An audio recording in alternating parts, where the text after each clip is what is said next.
Godt. Vi skal til at rense vores klipper. Det er de her små klipper. Det er både de hvide, og det er faktisk også de blå. Det glemte jeg at sige til jer.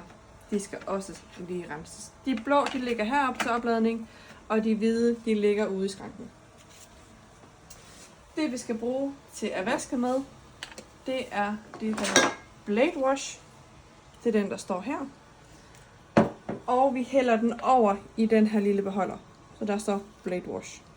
Vi plejer at bruge væsken et par gange, inden vi skifter den. Men det skal helst bare være sådan, at det ikke er beskidt. Så det bliver sådan lidt på gefylden.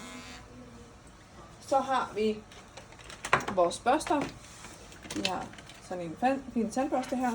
Og så har vi også de her bitte små, der følger med klipperne. Den kommer man lidt dybere med at rense. Så starter vi med at komme klipperen ned i, imens den kører. Ned i væsken. Jeg vil se, det bobler lidt dernede. Helst ikke have hele maskinehovedet ned i, fordi at det er maskine, så vi kan komme til at få noget væske ned i mekanikken, og så ødelægger vi det. Så kun skæret, det yderste del af skæret. Så har vi vores lille børste her. Får vi lige hen over håndvasken, så vi ikke sviner alt for meget. Og så vasker vi grundigt. Og det gælder om at komme ned i alle de her små fuger heroppe. Og det kan være lidt svært at se nogle gange. Men det er lige at rense så godt man kan. Man kan med fordel også lige vende den om. Og lige tage en gang efter her. Så skifter jeg over til det smalle hoved, fordi jeg får en lidt dybere rengøring. Men det tager lidt længere tid med den. Så det er derfor, jeg tager den store først, og den lille bagefter. Lad være med at køre klipperen samtidig, for så skærer I hårene af, som I forsøger at rense med. Kom også godt ind imellem hernede under, og vi skal gerne have fjernet alt blod og pels og snavs.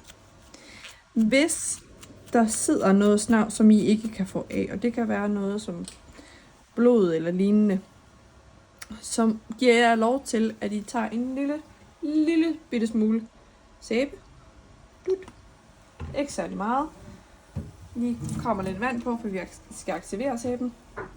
Og lige børste efter. Det er ikke det bedste for maskinen, men man kan ikke altid få det hele af med blade washen. Nogle gange skal man have sæben med ind over. Så er vi lige efter igen.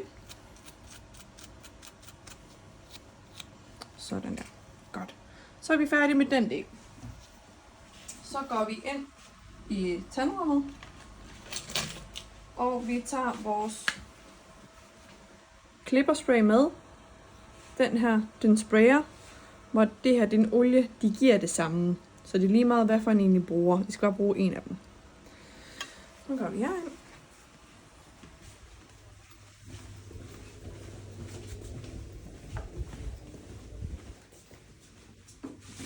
Godt. Så plejer jeg nemlig lige at puste dem i gang. Og der skal vi bruge den her maskine. Og den tænder I her på siden, hvis den er slukket.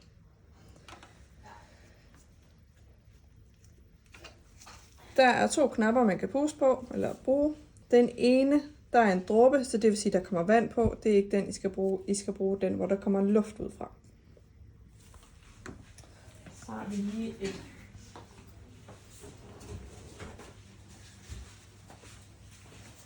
et lille stykke køkkenrulle.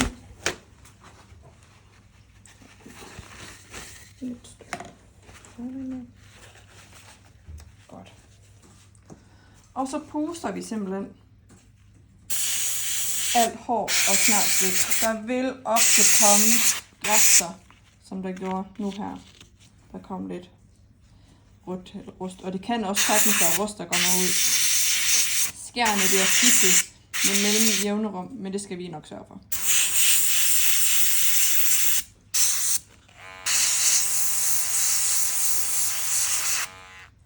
Sådan. Så er den renset. Så kan man som sagt bruge olie. Der kommer I bare lige sådan en lang streg henover. Først ikke særlig meget. Det skal bare være sådan, det fordeler sig. Og så lader vi den køre igen.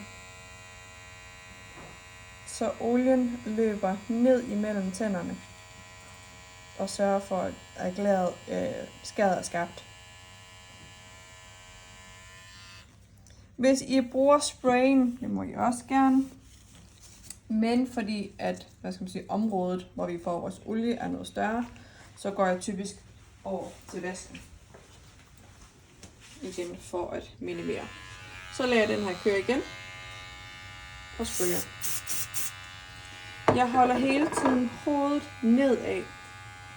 Og det gør jeg både når jeg vasker, og når jeg puster med luft, og når jeg kommer olie ned i. Og det er for, at der ikke kommer noget væske ned i maskinen.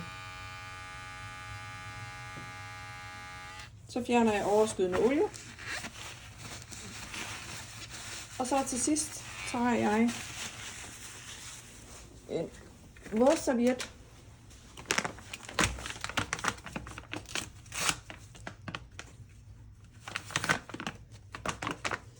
Og tørrer efter. Og det er både skær og håndtag.